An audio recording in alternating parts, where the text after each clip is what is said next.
মোবারক ভিজিয়ে ফেলতেন। আল্লাহর রাসূল নিজে নামাজের মধ্যে কাঁদতে থাকতেন। আম্মা জান আয়েশা বলেন, একদিন আমার কাছে দুইজন বৃদ্ধা ইহুদি মহিলা আসছে। আয়েশা আমাকে লক্ষ্য করে বলতেছে যে, আয়েশা, আল্লাহ তোমারে কবরের আযাব থেকে রক্ষা করুক, আল্লাহ তোমারে কবরের আযাব থেকে রক্ষা করুক, বাঁচাক। তো আমি তাদের কথা একটু আমার কেমন মনে হলো, আমি তাদেরকে অনেকটা এরকম বললাম, তাদের কথাকে আমি স্বীকার করলাম না, মিথ্যা প্রতিপন্ন করলাম, মানে কেমন যেন কবরের আযাব হবে না এরকম কিছু একটা বিষয়। আমি গিয়া রাসূলুল্লাহ সাল্লাল্লাহু আলাইহি ওয়াসাল্লামের কাছে জিজ্ঞাসা করলাম যে, আল্লাহর হাবিব, দুইজন ইহুদি মহিলা আমারে আইসা এই কথা বলছে, কবরের আযাব থেকে আমি যেন বাঁচি, তাই দোয়া চাইছে, কবরে কি কোনো আযাব হবে নাকি? আল্লাহর রাসূল বলছেন, আযাবুল কবরি হক্কুন, কবরের আযাব হক। কবরে এমন আযাব হয়, দুনিয়ার প্রত্যেকটা প্রাণী কবরের ব্যক্তির ওই আযাবের, ওই শাস্তির আওয়াজ শুনতে পায়। আল্লাহর হাবিব বলেন, আমার উম্মত, আমি যদি ভয় না পাইতাম। আল্লাহর হাবিব একদিন এক কবরের পাশে গেছেন, যাওয়ার পরে সতমিন কবরিন, কবরের থেকে আওয়াজ শুনতে পাচ্ছেন, আযাবের শব্দ, মাইরের শব্দ শোনা যাচ্ছে, আযাবের শব্দ শোনা যাচ্ছে, মৃত ব্যক্তির চিৎকার শোনা যাচ্ছে। আল্লাহর রাসূল সাহাবায়ে কেরামদেরকে বলতেছেন, লাউলা আল্লাহ তাদাফানু, আমি যদি ভয় না পাইতাম যে তোমরা মানুষকে দাফন করা ছাইরে দিবা, তাইলে আমি আল্লাহর কাছে দোয়া করতাম, আল্লাহ যেন কবরের শাস্তির শব্দ তোমাদেরকেও শোনায় দেয়। কিন্তু আমার ভয় হলো, তোমরা যদি কবরের ব্যক্তির চিৎকার শোনো, তাহলে তোমরা তোমাদের বাবাদেরকে দাফন করবা না, মায়েদেরকে দাফন করবা না, সন্তানদেরকে দাফন করবা না, ভাইদেরকে দাফন করা ছেড়ে দিবা। কারণ এরকম কঠিন জায়গায় কেউ কাউকে রেখে আসতে পারে না, কবরের আযাব এরকম ভয়াবহ। কিন্তু আমি ভয় পাই যে তোমরা দাফন ছেড়ে দিবা, এই জন্য এই দোয়া করলাম না। তবে শুনে রাখো, আসমান জমিনের সমস্ত কিছু, সমস্ত চতুষ্পদ জানোয়ার কবরের ওই আযাব শুনতে পায়। আসসালামু আলাইকুম ওয়া রাহমাতুল্লাহি ওয়া বারাকাতুহু। আলহামদুলিল্লাহ, আলহামদুলিল্লাহি কাফা ওয়া সালামুন আলা ইবাদিহিল্লাযীনা ইসতাফা।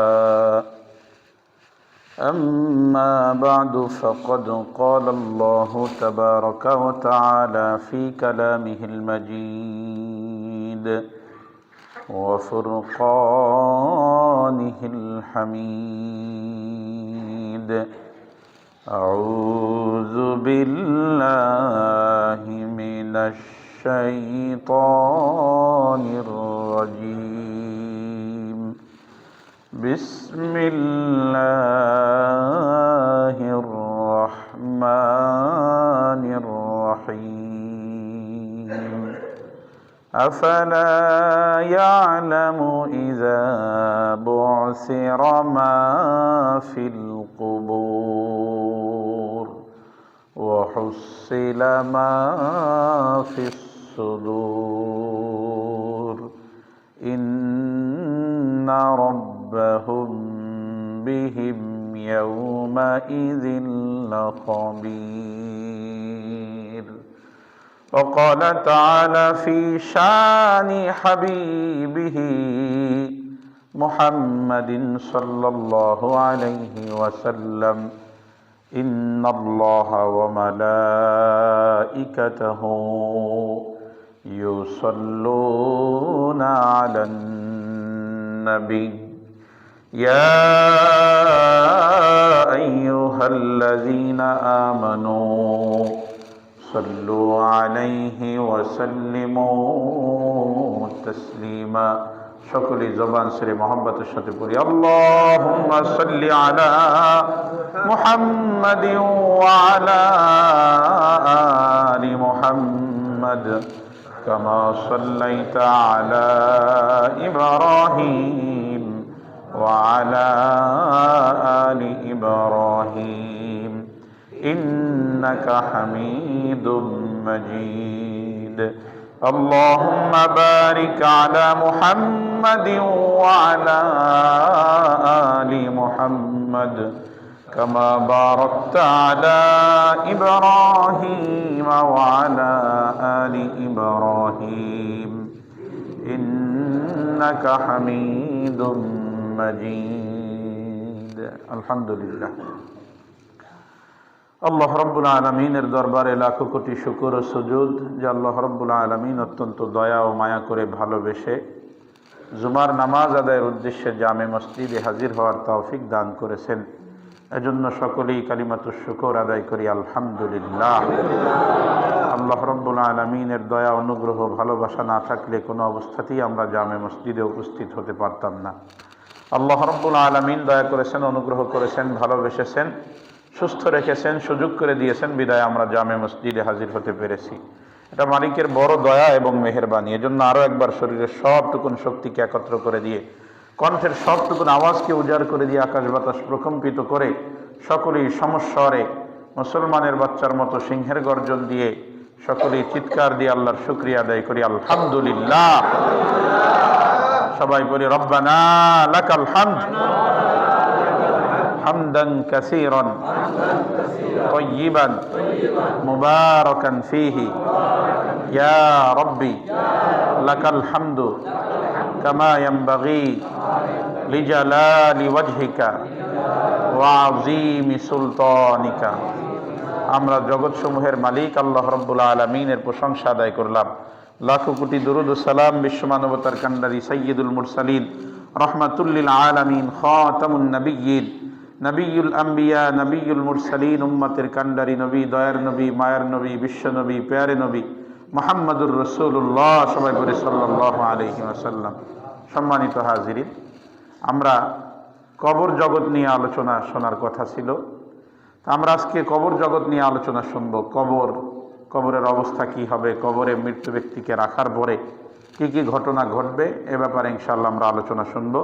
আল্লাহ রাব্বুল আলামিন আমাদেরকে তৌফিক দান করেন, সকলেই পড়েন আল্লাহুম্মা আমিন।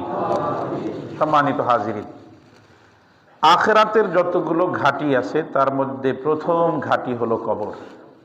মানুষের আখিরাতের জিন্দিগি মৌতের পরের থেকে শুরু হয়। তো এরপরে একে একে অনেকগুলো ঘাঁটি পার হয়ে বান্দার জন্য জান্নাত অথবা জাহান্নাম নির্ধারণ হয়। এই অনেকগুলো ঘাঁটি, তার মধ্যে প্রথম ঘাঁটির নাম হলো কবর। কবর হলো আখিরাতের সর্বপ্রথম ঘাঁটি। আল্লাহর নবীর সাহাবী হযরতে ওসমান রাদিয়াল্লাহু তাআলা আনহু কবরের কাছে গেলে খুব কাঁদতেন। হাদিসের মধ্যে আসছে, কানা উসমান ইবনে আফফান ইযা ওয়াকাফা আলা কবরিন, যখন উসমান ইবনে আফফান রাদিয়াল্লাহু তাআলা আনহু কোন কবরের পাশে দাঁড়াতেন, ইয়াবকি হাত্তা ইয়াবুল্লা লিহিয়াতাহু, এমন ভাবে কান্নাকাটি করতেন তার দাড়ি মোবারক ভিজে যেত। চোখের পানিতে দাড়িগুলো ভিজে চোখের পানি টপ টপ টপ টপ করে পড়তো। সাহাবাই কেরাম হযরতে ওসমান রাদিয়াল্লাহু তাআলা আনহুর সাথী যারা ছিলেন তারা প্রশ্ন করলেন, কিলা লাহু তাযকুরুল জান্নাতা ওয়ান নার, আপনি তো জান্নাত জাহান্নামের কথাও স্মরণ করেন, জান্নাত আর জাহান্নামের কথাও তো আপনি বলেন, আলোচনা করেন। ওয়ালা তাবকি, তখন তো আপনি কান্নাকাটি করেন না। ওয়া তাবকি মিন হাযা, অথচ কবরের কাছে গেলে আপনি এত কান্নাকাটি করেন কেন? আপনি তো জান্নাত জাহান্নামের কথা উল্লেখ করেন, আলোচনা করেন, তখন তো আপনার চোখে এত বেশি পরিমাণ কান্নাকাটি করতে দেখা যায় না, কিন্তু কবরের পাশে দাঁড়ালে আপনি এই পরিমাণ কান্নাকাটি করেন কেন, এত কাঁদেন কেন? হযরতে ওসমান রাদিয়াল্লাহু তাআলা আনহু বলেন, ইন্না রাসূলুল্লাহি সাল্লাল্লাহু আলাইহি ওয়াসাল্লাম ক্বাল, কারণ হলো আমি রাসূলুল্লাহ সাল্লাল্লাহু আলাইহি ওয়াসাল্লামকে বলতে শুনেছি, আল্লাহর হাবিব সাল্লাল্লাহু আলাইহি ওয়াসাল্লাম বলেছেন, ইন্নাল কবরা আউয়ালু মানাজিলিল আখিরাহ, কারণ কবর হলো আখিরাতের সর্বপ্রথম ঘাঁটি। কবর হলো আখিরাতের সর্বপ্রথম ঘাঁটি। ফাইন্না জা মিনহু ফামা বাদাহু আইসারু মিনহু, যেই ব্যক্তি কবরের থেকে নাজাত পেয়ে যাবে, কবরের মধ্যে যেই ব্যক্তি মুক্তি পেয়ে যাবে, কবর ঘাটির থেকে যেই ব্যক্তির নাজাতের ফয়সালা হয়ে যাবে, পরবর্তী ঘাটিগুলো তার জন্য সহজ হয়ে যাবে। বলেন সুবহানাল্লাহ।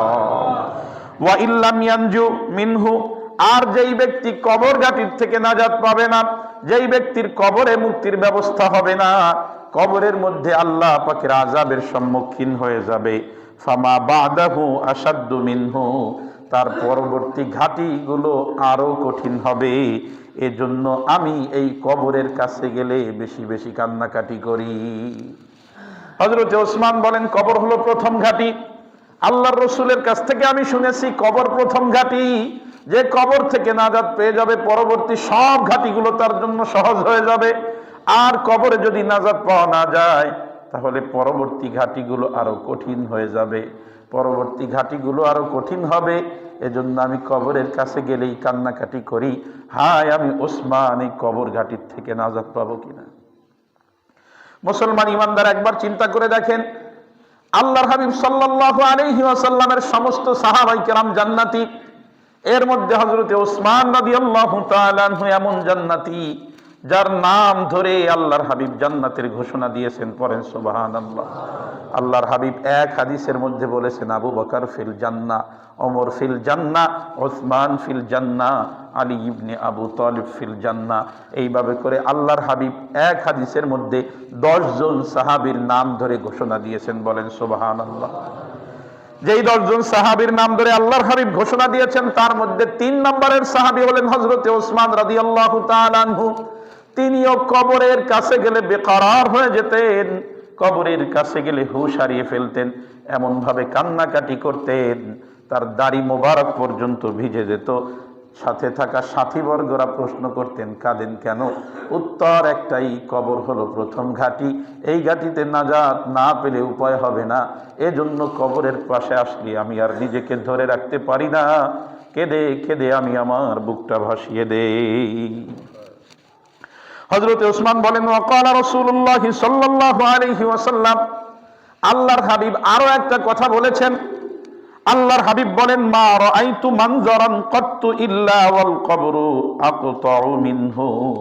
আল্লাহর হাবিব বলেন, আমি আখিরাতের ঘাঁটিগুলো দেখেছি, আমি আল্লাহর আযাব সমূহ প্রত্যক্ষ করেছি, আমি অনেক দৃশ্য আল্লাহ তাআলা আমাকে দেখিয়েছেন, কবরের চেয়ে ভয়াবহ দৃশ্য আমি আর একটাও দেখি নাই। কবরের চেয়ে ভয়াবহ দৃশ্য আর আমি দেখি নাই। এজন্য দুনিয়ার মুসলমান ইমানদার, আল্লাহর হাবিব সাল্লাল্লাহু আলাইহি ওয়াসাল্লাম দুনিয়ার মধ্যে সর্বশ্রেষ্ঠ মহামানব, আল্লাহর পরেই যার মর্যাদা, সৃষ্টির মধ্যে সর্বশ্রেষ্ঠ, তার জন্য তো কবরের আযাব থেকে পানা চাওয়ার কোনো দরকার ছিল না। কারণ তার কবরে আযাব হবে এটা তো কল্পনাই করা যায় না, প্রশ্নই আসে না।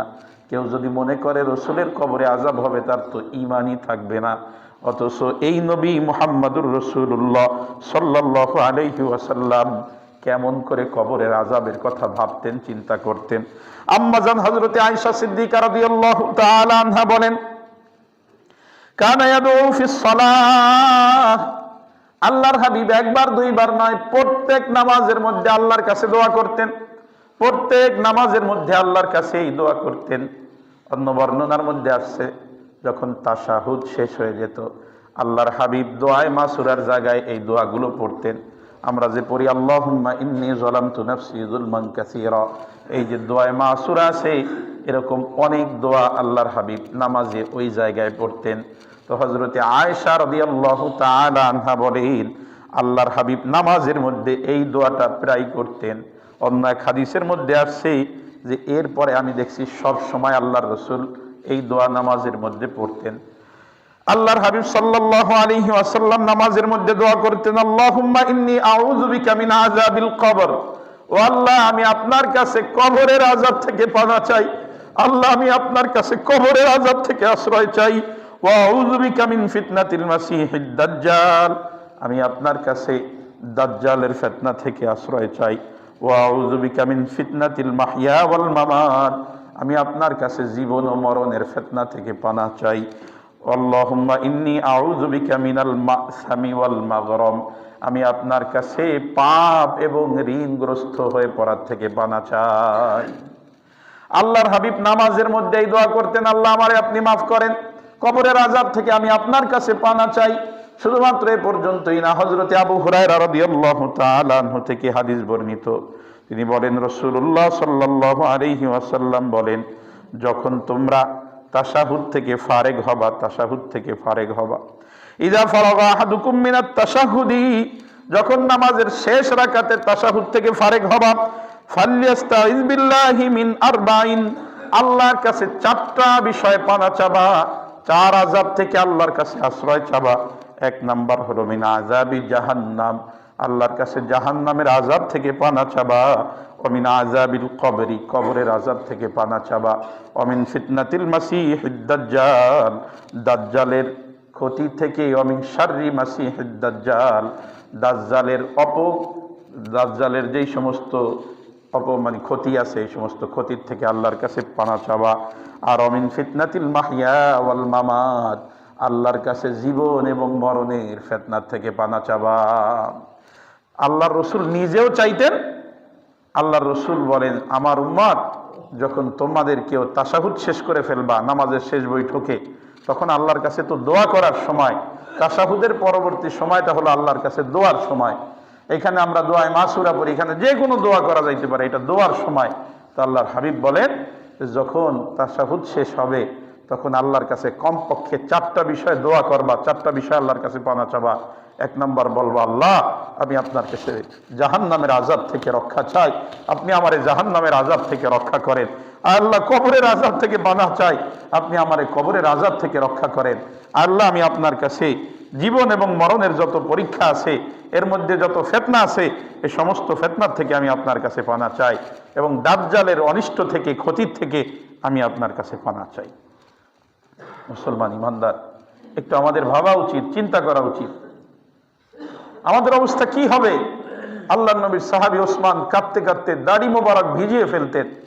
আল্লাহর রসুল নিজে নামাজের মধ্যে কাঁদতে থাকতেন। আম্মা জান আয়েশা বলেন, একদিন আমার কাছে 2জন বৃদ্ধা ইয়াহুদি মহিলা আসছে।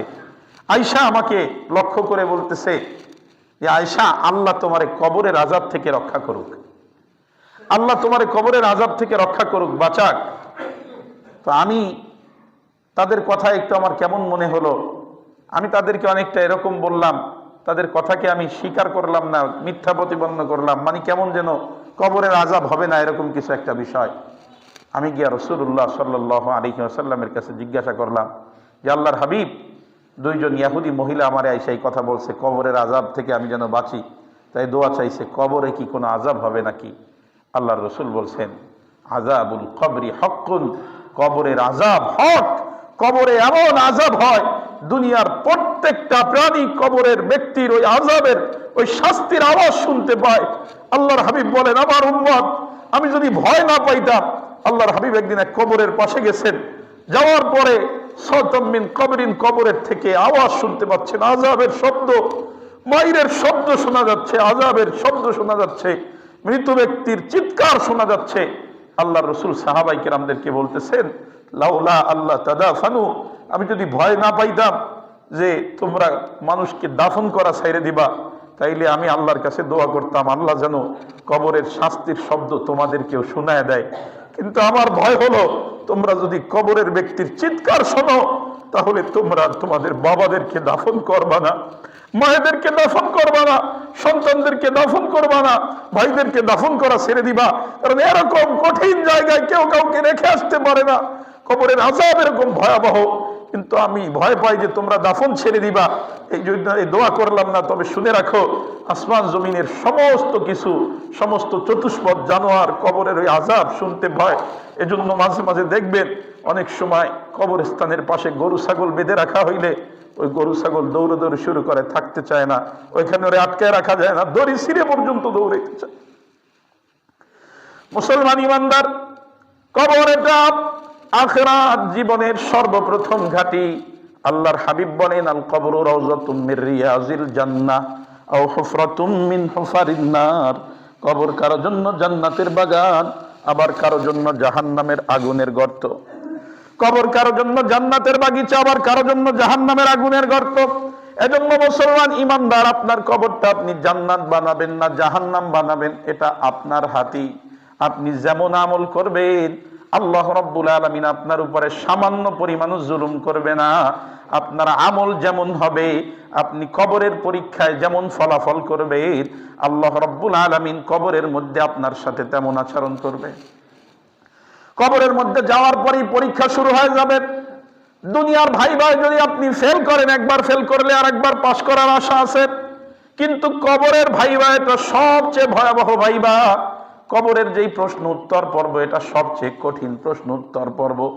এই পরীক্ষায় একবার ফেল করে গেলেই আর পাশ করার মতো কোনো সুযোগ নাই। এজন্য দুনিয়ার মুসলমান ইমানদার, আপনাকে আমাকে মৌতের আগেই কবরের জন্য প্রস্তুতি গ্রহণ করতে হবে। আল্লাহর হাবিব সাল্লাল্লাহু আলাইহি ওয়াসাল্লাম এমন কোন নামাজ ছিলেন না যেই নামাজের পরে আল্লাহর হাবিব কবরের আযাব থেকে পানা চাইতেন না। আল্লাহর হাবিব সাল্লাল্লাহু আলাইহি ওয়াসাল্লাম প্রত্যেক নামাজের পরে আল্লাহর কাছে দোয়া করতেন, আল্লাহুম্মা ইন্নী আউযু বিকা মিন আযাবিল কবর। আল্লাহ, আমি আপনার কাছে কবরের আযাব থেকে পানা চাই। মুসলমান ইমানদার, আল্লাহর হাবিব সাল্লাল্লাহু আলাইহি ওয়াসাল্লাম হাদিসে পাকের মধ্যে ইরশাদ করেন, হযরতে আসমা বিনতে আবু বকর, হযরতে আবু বকর রাদিয়াল্লাহু তাআলা আনহুর মেয়ে, উনি হাদিস বর্ণনা করেন, রাসূলুল্লাহ সাল্লাল্লাহু আলাইহি ওয়াসাল্লাম একদিন খুতবা দেওয়ার জন্য দাঁড়ালেন। খুতবা দেওয়ার জন্য দাঁড়িয়ে ফাযাকারা ফিতনাতাল কবরি আল্লাতী ইফতাতানু ফিহা আল মারউ। আল্লাহর হাবিব সাল্লাল্লাহু আলাইহি ওয়াসাল্লাম কবরের পরীক্ষা সম্পর্কে আলোচনা করলেন। কবরের মধ্যে বান্দাকে যেই সমস্ত ফিতনার সম্মুখীন হওয়া লাগবে, যেই সমস্ত পরীক্ষার সম্মুখীন হওয়া লাগবে, আল্লাহর হাবিব ওই পরীক্ষাগুলোর কথা আলোচনা করলেন। এরপরে আল্লাহর হাবিব সাল্লাল্লাহু আলাইহি ওয়াসাল্লামের সাহাবীদের অবস্থা কি হলো? কবরের আযাবের কথা শোনার পরে সাহাবীদের অবস্থা কি হলো?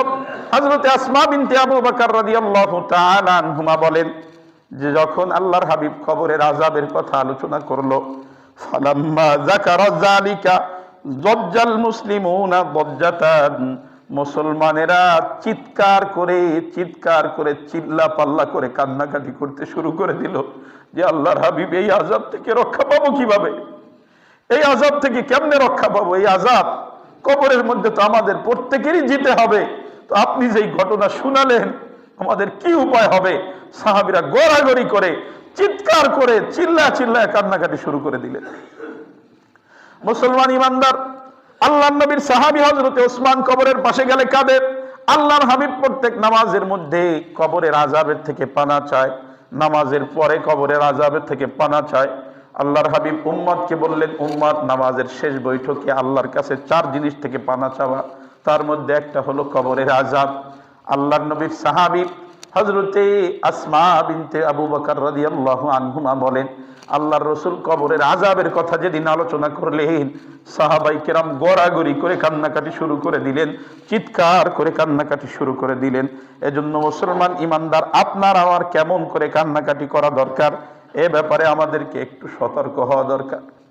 গতকাল দাফন করতেছি, আমাদের সেকান্দার ভাই ইন্তেকাল করলেন। একদিকে আমরা দাফন করি, অন্যদিকে এত জোরে মাইকের আওয়াজ বাজে, সাউন্ড বক্সের আওয়াজ বাজে, গান বাজতেছে। দাফনের জায়গায় দোয়া কালাম পড়ার মতো সুযোগ নাই সাউন্ডের চোটে। একজনে ফোন দিল, ওনার ফোনে কথা বলতে যতটুকু সময় লাগে ততটুকু একটু সাউন্ডটা বন্ধ ছিল। ফোন কাটতে দেরি, আবার সাউন্ড বাড়াইতে দেরি না। ও দুনিয়ার মুসলমান, যেই জমিনের উপরে আপনি কাঁপান, আজকে জমিনের উপরে আপনি জুলুম করেন, জমিনের উপরে বসে আজকে আপনি আল্লাহর নাফরমানি করেন, একদিন এই জমিনের নিচে আপনারে যাইতে হবে। আমল ছাড়া যদি জমিনের মধ্যে যান, জমিন এমন চাপ দিবে, 2 পাশের হাড্ডি এক পাশের হাড় আর এক পাশের মধ্যে ঢুকে যাবে।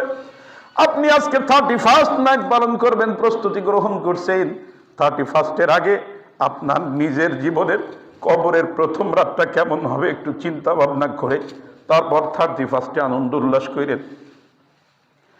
আজকে আপনি 31st নাইট উদযাপন করার জন্য গানের ব্যবস্থা করছেন, ডিজে পার্টির ব্যবস্থা করতেছেন। বিবাহ অনুষ্ঠান ডিজে পার্টি ছাড়া হয় না। সারাটা রাত্র আপনি গান বাজনার মধ্যে মত্ত থাকেন, ফজরের নামাজে পর্যন্ত আপনাকে পাওয়া যায় না। আপনি দুনিয়ার থেকে বিদায় হবেন, আজ আপনি রাত কাটালেন আল্লাহর নাফরমানিতে। আপনার কবরের প্রথম রাতটা কেমন হবে এই চিন্তা ভাবনা করে আল্লাহর নাফরমানি করে। মুসলমান ইমানদার, আমার দিকে লক্ষ্য করেন।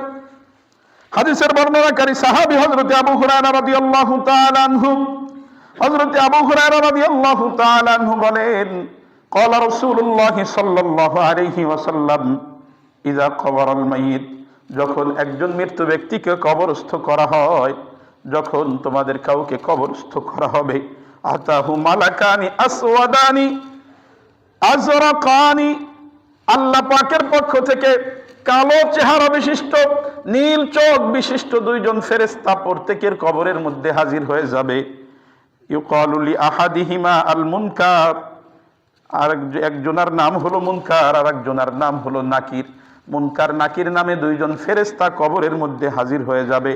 কবরের মধ্যে হাজির হয়ে ফায়াকুলানি মা কুনতা তাকুলু ফি হাযার রাজুল, কবরের মধ্যে আল্লাহর হাবিব সাল্লাল্লাহু আলাইহি ওয়াসাল্লামকে হাজির করে প্রশ্ন করবেন, ও দুনিয়ার মানুষ, তুমি তো কবরে চলে আসছো, এই যে এই ব্যক্তি সম্পর্কে তোমার ধারণা কি? দুনিয়াতে কতটুকু তুমি এই ব্যক্তির আদর্শ মানছো? তুমি কি মুহাম্মাদুর রাসূলুল্লাহর আদর্শ মানতা, নাকি অন্য কোন নেতার আদর্শ অনুযায়ী জীবন পরিচালনা করছো? তুমি কি দুনিয়ার মধ্যে রসুলের আদর্শ মেনেছো, নাকি অন্য কোন মানুষকে তোমার জীবনের আদর্শ বানিয়েছো? অন্য কোন মানুষকে তুমি তোমার জীবনের আদর্শ মানিয়েছো? রসুল যেই কোরআন আর হাদিস রেখে গেছে, এই কোরআন আর হাদিস অনুযায়ী তুমি তোমার জীবন যাপন করেছো, নাকি অন্য কোন পথ মত অনুযায়ী তুমি তোমার জীবন পরিচালনা করেছো? আল্লাহর হাবিব সাল্লাল্লাহু আলাইহি ওয়াসাল্লামকে হাজির করে প্রশ্ন করা হবে, মা কানা ইয়াকুলু, এই ব্যক্তি সম্পর্কে, মা কুনতা তাকুলু ফি হাযার রাজুল, এই ব্যক্তি সম্পর্কে তোমার বক্তব্য কি? ওই ব্যক্তি উত্তর করবে, মা কানা ইয়াকুলুহু আব্দুল্লাহি ওয়া রাসূলুহু, আশহাদু আল্লা ইলাহা ইল্লাল্লাহু ওয়া আন্না মুহাম্মাদান আবদুহু ওয়া রাসূলুহু। মৃত্যু ব্যক্তি যদি ঈমানদার হয়, তাকে যখন প্রশ্ন করা হবে এই ব্যক্তিকে, তখন মৃত্যু ব্যক্তি বলবে, এই ব্যক্তি হলো আল্লাহর বান্দা এবং রাসূল, আমি সাক্ষ্য দিচ্ছি আল্লাহ ছাড়া আর কোনো মাবুদ নাই, আর মুহাম্মদ আল্লাহ পাকের রাসূল। বলেন সুবহানাল্লাহ। ফায়াকুলানি কুন্না নালামু আন্নাকা তাকুলু হাযা, ওই ফেরেশতা দুইজন তখন বলবে, আমরা জানতাম তুমি এই উত্তরই দিবা। সুবহানাল্লাহ বলেন। আমরা জানতাম তুমি এই উত্তরই দিবা, কারণ তুমি তোমার জীবন পরিচালনা করছো রাসূলের আদর্শ অনুযায়ী। যেই ব্যক্তি রাসূলের আদর্শ অনুযায়ী জীবন পরিচালনা করবে, ওই ব্যক্তির আরবি জানারও দরকার হবে না, এই প্রশ্নের উত্তরও জানার দরকার হবে না। কবরে প্রশ্ন করলে অটোমেটিক তার জবান দিয়া সঠিক প্রশ্নের উত্তরটা বের করে দিবেন কে? সাথে সাথে অটোমেটিক বের হয়ে যাবে সঠিক উত্তর। আর যদি আপনি রাসূলের আদর্শ অনুযায়ী জীবন পরিচালনা না করেন, আবু জাহাল, উতবা, সায়বা, ওলীদ ইবনে মুগীরার দলেরা, তারা মক্কা মুকাররমার লোক, আরবি ভাষা সম্পর্কে তাদের কোনো সমস্যা নাই, তারা আরবি ভাষার এক একজন বড় বড় পণ্ডিত ছিল। যদি প্রশ্ন শুধু মুখস্থ করারই হতো, তাইলে আবু জাহাল, উতবা, সায়বা, ওলীদ ইবনে মুগীরার দলেরা, কাফের মুরতাদের দলেরা কবরের প্রশ্নের উত্তর দিতে পারত। না না, এটা মুখস্থের বিষয় না, এটা নিজের জীবনে বাস্তবায়ন করার বিষয়। আপনি যদি রাসূলের আদর্শ জীবনে মানতে পারেন, অটো জবাব দিতে পারবেন। আর রাসূলের আদর্শ যদি না মানেন, আপনি বড় মুফতি মুহাদ্দিস হতে পারেন, আরবি ভাষার বড় সাহিত্যিক হতে পারেন, তারপরেও কোনো উত্তর দেওয়া আপনার পক্ষে সম্ভব হবে না। বলতে হবে, হা হা লা আদরি, এ ব্যাপারে আমার কোনো অবগতি নাই, আমি জানি না, আমার কিছু জানা নাই। এজন্য মুসলমান ইমানদার, আপনাকে আমাকে রাসূলের আদর্শ অনুযায়ী চলতে হবে। ফেরেশতারা দুইজন বলবে, আমরা জানতাম তুমি এই কথাই বলবা। এরপরে ওই মৃত্যু ব্যক্তির জন্য কবরটাকে 70 গজ পর্যন্ত প্রশস্ত করে দেওয়া হবে। বলেন সুবহানাল্লাহ। দুনিয়ার মানুষ অনুভব করতে পারে না, কবরের আযাব চোখ দিয়ে দেখা যায় না, কবরের নিয়ামতও চোখ দিয়ে দেখা যায় না, অনুভবও করা যায় না। এরপরে অস্বীকার করার সুযোগ নাই, কবরের আযাব সত্য ঘোষণাকার। কবরের আযাব হবেই হবে। আজকাল বুঝতে আপনাদের জন্য সহজ হয়ে গেছে, এক সময় মানুষের বুঝতে কষ্ট হতো, এখন তো খুব সহজ হয়ে গেছে।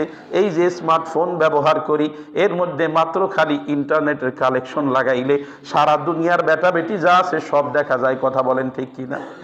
আপনি এইখানে বসে আমেরিকা দেখতে পারেন, এই ফোনটারে যদি ভেঙে টুকরা টুকরা করেন, আমেরিকার কোনো ছবিও পাওয়া যাবে নাকি? এই ফোনটারে যদি টুকরা টুকরা করেন, কোনো নায়ক নায়িকার ছবি পাওয়া যাবে নাকি? অথচ এর মধ্যে সব আছে। ছোট এতটুকু memory card, 128 GB memory card, দুনিয়ার সব ওর মধ্যে ভইরা রাখছেন। যদি আপনি ভাঙেন, ওর মধ্যে থেকে কোনো কিছু বের হবে নাকি? বের হবে না। আপনি পেন ড্রাইভ ব্যবহার করেন, পেন ড্রাইভকে টুকরা টুকরা করলে তার মধ্যে থেকে কোনো ছবি পাওয়া যাবে নাকি? এরপরেও তার মধ্যে ছবি আছে না নাই? তার মধ্যে ভিডিও আছে না নাই? তার মধ্যে আল্লাহ রাব্বুল আলামিনের যে কুদরত, দুনিয়ার মানুষের মাথায় যদি এই পরিমাণ বুদ্ধি থাকে যে মানুষ অদৃশ্যভাবে এত কিছু ঢুকায় দিতে পারে, আল্লাহ রাব্বুল আলামিন কবরের মধ্যেও দুনিয়ার লোক চক্ষুর আড়ালে আযাব এবং নিয়ামত ঢুকাইতে পারে কি পারে না? এজন্য মুসলমান ইমানদারের পরে আবার প্রশ্ন করা হবে বেঈমানকে। বেঈমানকে যখন প্রশ্ন করা হবে, বেঈমান বলবে না এর ব্যাপারে আমি কিছু জানি না, লোকেরা যা বলতো আমিও তাই বলতাম। এই কথা যখন বলবে তখন কবরের মাটি তার চাপ দেওয়া শুরু করবে।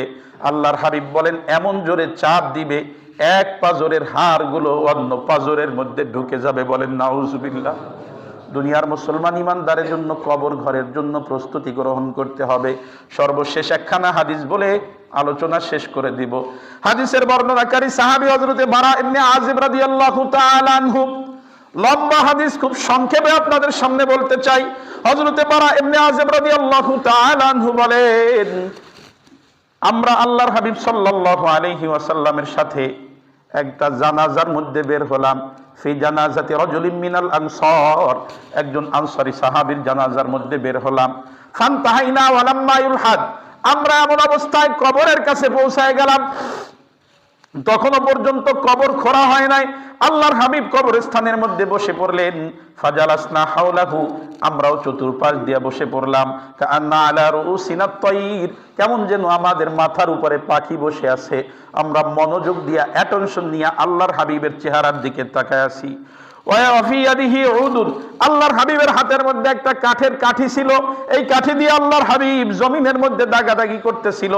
হঠাৎ করে মাথা উত্তোলন করে আল্লাহর হাবিব বলেন, ইস্তাইযু বিল্লাহি মিন আযাবিল কবর। একবার নয়, দুইবার নয়, তিনবার আল্লাহর হাবিব বলেন, আমার উম্মতেরা রে, আল্লাহর কাছে কবরের আযাব থেকে পানা চাও, কবরের আযাব থেকে আশ্রয় চাও, কবরের আযাব থেকে আল্লাহর কাছে ক্ষমা চাও। আল্লাহর হাবিব তিনবার কবরের আযাবের কথা বলেন। এইবার পূর্ণ ঘটনা বলা শুরু করলেন।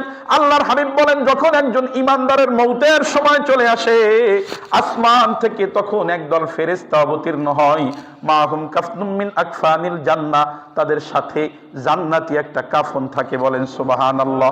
ওয়া হানুতুম মিন হানুতিল জান্নাহ, তাদের সাথে জান্নাতের ঘেরানের ঘেরান আল্লাহ তাআলা জান্নাতি সুগন্ধি তাদের কাছে দিয়ে পাঠায় দেন। এরপরে ফেরেশতারা এসে এই মৃত্যু ব্যক্তির দৃষ্টি সীমানা যতদূর পর্যন্ত যায় ততদূর পর্যন্ত বসে যায়।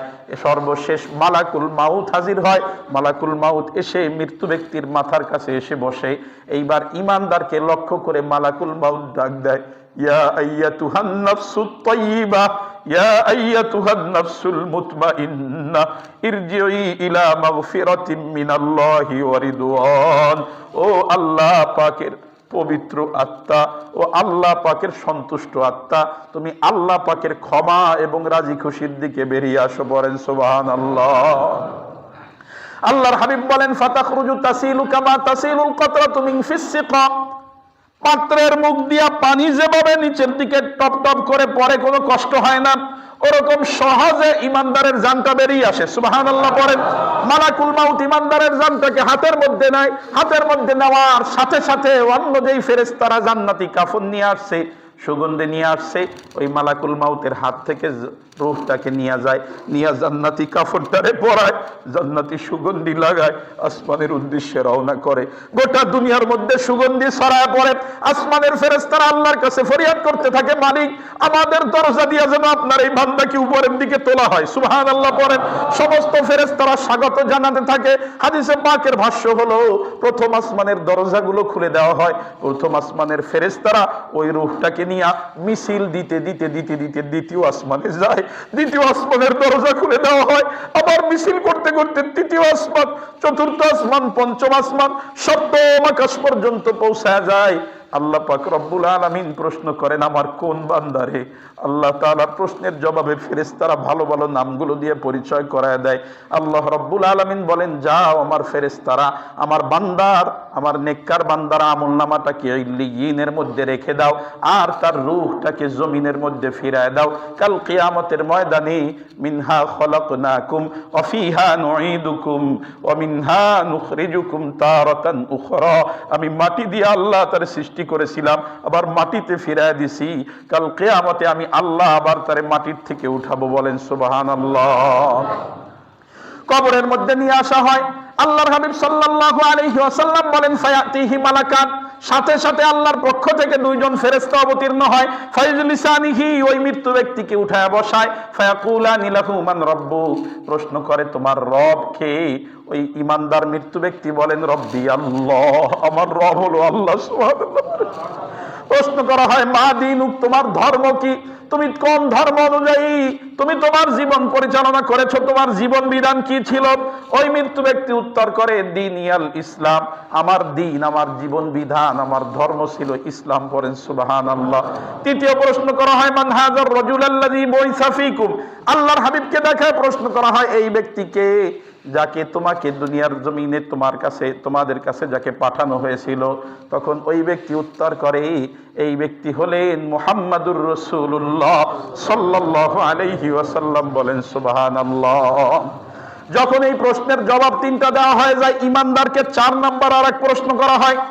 ইমানদারের কবরের প্রশ্ন হলো 4টা। 4 নাম্বার প্রশ্ন হলো তুমি যে উত্তরগুলো সঠিকভাবে দিলা, কোন ইলমের মাধ্যমে দিছো, কিভাবে সঠিক উত্তর দিতে পারলা? তখন ওই ইমানদার বলেন আমি আল্লাহর কিতাব কোরআনে কারীম তেলাওয়াত করেছি, আমানতু বিহি ওয়া সাদ্দাকতু, আমি কোরআনের উপরে ঈমান আনছি আর কোরআনের সমস্ত বিধিবিধান আমার জীবনে বাস্তবায়ন করেছি। এই কারণে আল্লাহ আমারে এই সবগুলো প্রশ্নের সঠিক উত্তর দেওয়ার তৌফিক দিয়েছেন। বলেন সুবহানাল্লাহ। এজন্য মুসলমান কবরের প্রশ্নের যদি জবাব দিতে হয়, আপনি কি পড়াশোনা করলেন, মাস্টার্স কমপ্লিট করলেন কিনা, এ ব্যাপারে আপনার নিজের চিন্তা ভাবনা, কিন্তু অবশ্যই আপনারে কোরআন পড়তে হবে। কোরআন পড়া ছাড়া, কোরআন মানা ছাড়া, কোরআন জীবনে বাস্তবায়ন করা ছাড়া কবরের প্রশ্নের জবাব দেওয়ার সুযোগ নাই। কবরের প্রশ্নে যদি আপনি সঠিক জবাব দিতে চান, ওই যে এই ব্যক্তি সঠিক জবাব দিবে, কেমনে দিল? ওই ব্যক্তি উত্তর করে আমি কোরআন পড়ছি, কোরআনের উপরে ঈমান আনছি, কোরআন নিজের জীবনে সত্যায়ন করছি, বাস্তবায়ন করেছি, তাই আল্লাহ তাআলা আমাকে কবরের মধ্যে সঠিক প্রশ্নের জবাব দেওয়ার তৌফিক দিয়েছেন। পড়েন সুবহানাল্লাহ। আল্লাহ রাব্বুল আলামিন এই 4 প্রশ্নের উত্তর যখন হয়ে যাবে, আল্লাহ তাআলা আসমান থেকে ডাক দিয়া বলবেন আমার ফেরেশতারা সাদাকা আবদি, আমার বান্দা সত্য বলছে। সুবহানাল্লাহ পড়েন। এরপরে আল্লাহ রাব্বুল আলামিন বলবেন আলবিসুহু মিনাল জান্নাহ ওয়া আফরিশুহু মিনাল জান্নাহ ওয়াফতাহু লাহু বাবাম মিনাল জান্নাহ, আমার বান্দার জন্য আর দেরি করো না, জান্নাত থেকে একটা বিছানা নিয়ে এসে আমার বান্দার কবরের মধ্যে বিছানা দাও। জান্নাত থেকে একটা পোশাক নিয়ে এসে আমার বান্দার শরীরের মধ্যে পরায় দাও। জান্নাতের দিক থেকে আমার বান্দার কবরের দিকে একটা দরজা খুলে দাও। সুবহানাল্লাহ পড়েন। এরপরে অন্য হাদিসের বর্ণনায় সাহাবাই কেরামদেরকে আল্লাহর হাবিব শুনিয়েছেন, ফেরেশতারা এরপর ওই ব্যক্তিকে বলবেন নাম কানাউমিল আরুজ, বাসর ঘরে আনন্দ উল্লাস করার পরে যেইভাবে একজন নববর আনন্দ উল্লাস করার পরে প্রশান্তির ঘুম দেয়, তুমি ওইভাবে ঘুমাও। দুনিয়ার মধ্যে কষ্ট করছো, আল্লাহর দিনের পক্ষে থাকার জন্য কত জুলুম নির্যাতন সহ্য করছো, শীতের রাতে কষ্ট করে ফজরের নামাজ আদায় করছো, এখন থেকে কিয়ামত পর্যন্ত আরামের ঘুম ঘুমাও। বলেন সুবহানাল্লাহ। এরপরে ওই ব্যক্তির কাছে একজন উজ্জ্বল চেহারার ব্যক্তি হাজির হবে। হাজির হওয়ার পরে ওই ব্যক্তিকে সে সালাম দিবে আর বলবে আজকে এই দিনের সুসংবাদ তুমি গ্রহণ করো, এই দিনের সম্পর্কে তোমাকে প্রতিশ্রুতি দেওয়া হয়েছিল। ওই ব্যক্তি প্রশ্ন করবে, মৃত্যু ব্যক্তি ওই সুন্দর চেহারার ব্যক্তিকে প্রশ্ন করবে তুমি কে? তখন ওই সুন্দর চেহারার অধিকারী ব্যক্তি বলবে আনা আমালুকাস সলিহ, আমি হলাম তোমার নেক আমল। পড়েন সুবহানাল্লাহ। কবর থেকে নেক আমল সাথী হবে, আপনাকে জান্নাত পর্যন্ত পৌঁছায় দিবে। পড়েন সুবহানাল্লাহ। এজন্য কবরে যদি শান্তি চান তাহলে নেক আমলের বিকল্প আর কোনো পদ্ধতি নাই। অন্যদিকে কাফেরের মওতের সময় যখন হয়ে যাবে, নাফরমানের মওতের সময় যখন হয়ে যাবে, জাহান্নাম থেকে কাফন নিয়া, জাহান্নাম থেকে সালার বস্তা নিয়া ফেরেশতারা হাজির হয়ে যাবে। ফেরেশতারা হাজির হয়ে মালাকুল মাউত ওই জানকে কবজ করার সময় বলবে ইয়া আইয়াতুহান নাফসুল খাবিসা, ও অপবিত্র আত্মা বের হয়ে আসো, ইরজিই ইলা সাখাতিম মিনাল্লাহি ওয়া গাযব, আল্লাহ পাকের রাগ এবং অসন্তুষ্টির দিকে বেরিয়ে আসো। তখন বের হতে চাবে না, গোটা শরীরটা দৌড়াদৌড়ি করবে। আল্লাহর হাবিব বলেন ভিজা তুলার বস্তার মধ্যে যদি কোনো আংটাওয়ালা রড ঢুকায় দেওয়া হয়, তারপরে টেনে বের করলে যেভাবে সবকিছু ছিঁড়ে বেরিয়ে আসে, ওইভাবে নাফরমানের জানটাকে টেনে হিসড়ে শরীরের সমস্ত রগ রেশাগুলো ছিঁড়ে তারপরে কবজ করা হবে। নাউজুবিল্লাহ বলেন। এরপরে জাহান্নামের সালার বস্তার মধ্যে করে নিয়ে যাওয়া হবে। উপরের দিকে যখন যাইতে থাকবে ফেরেশতারা দোয়া করবে আল্লাহ আমাদের দরজার কাছে আইনেন না, এরকম নাফরমান যেন আমাদের দরজার কাছে না আসে। আল্লাহ রাব্বুল আলামিন বলবে নাফরমানের জন্য আসমানের দরজা খোলা হয় না। লা তুফাত্তাহু লাহুম আবওয়াবুস সামা, বেঈমানের জন্য আসমানের দরজা খোলা হয় না। যাও আমলনামাটাকে সিজ্জিনে রেখে দাও, আর রূহটাকে কবরের মধ্যে রেখে দাও। ওই কবরের মধ্যে রাখার পরে নাফরমানকে তিন প্রশ্ন করা হবে, মান রাব্বুক মা দীনুক মান হাযার রাজুল আল্লাযী বুইসা ফীকুম। কিন্তু নাফরমান উত্তর করতে পারবে না। প্রত্যেক প্রশ্নের উত্তরেই বলবে হা হা লা আদরি, আমি কিছু জানি না, এ ব্যাপারে আমার কিছু জানা নাই, কারণ আমি আমার জীবনে আল্লাহকে রব হিসাবে মানি নাই, আমি ইসলামকে আমার জীবন বিধান হিসাবে মানি নাই, আমি গণতন্ত্রে বানাইছিলাম আমার জীবন বিধান, আমি সমাজতন্ত্রে বানাইছিলাম আমার জীবন বিধান, আমি ইসলামকে জীবন বিধান হিসাবে মানি নাই, আমি আল্লাহর রসুলকে আদর্শ হিসাবে মানি নাই, আমি আমার দলের নেতারে আদর্শ বানাইছিলাম, আমি পরিচয় দিয়েছি অমুক নেতার আদর্শ সৈনিক, এইভাবে আমি পরিচয় দিছি, আমি আল্লাহর রসুলের আদর্শের সৈনিক ছিলাম না। এইভাবে যখন বলতে শুরু করবে, আল্লাহ বলবেন যাও জাহান্নাম থেকে একটা বিছানা ওর কবরের মধ্যে বিছায় দাও, নাউজুবিল্লাহ।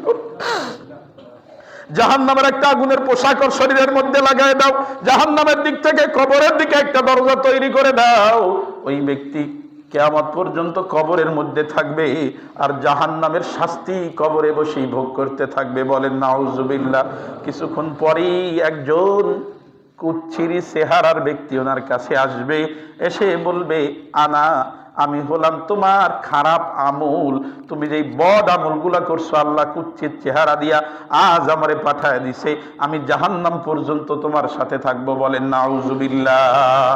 এজন্য দুনিয়ার মুসলমান ইমানদার, কবরে আমাদের সবার যাওয়া লাগবে, কবর থেকে বাঁচার উপায় নাই।